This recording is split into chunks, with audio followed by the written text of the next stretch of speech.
abokina da Allah da ramu waya kan dan kira wannan wallahi yau kwana biyu ina ta kira waya. Ku kuna da matsala da Allah ku dinga sayan waya mana. Gurin waya na kan da Allah kafin na sayi waya ne da Allah. Kana abokina kuma kana waya kace ba za ko taba ta baka bari a taba haka da kai. Out. Wallahi ba ta shiga ban san me ya faru. Araba da bata shiga ba.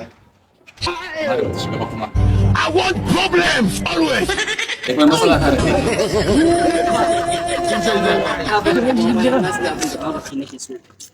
Amma dai Allah ya kawo Allah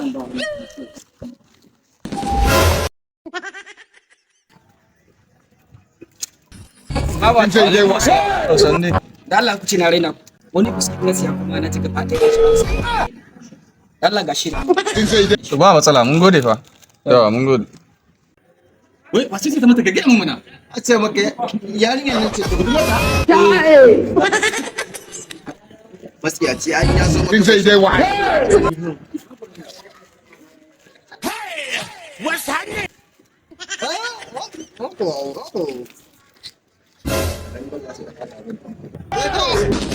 Kadangarwa ce ta fada a cikin ruwan ka ce mai ta mutu ya ɗauko. Kai abokina ina gaya ma wannan mutumin shaƙin mai kuɗi ne. Wallahi mai kuɗi ne. Wallahi mai kuɗi ne.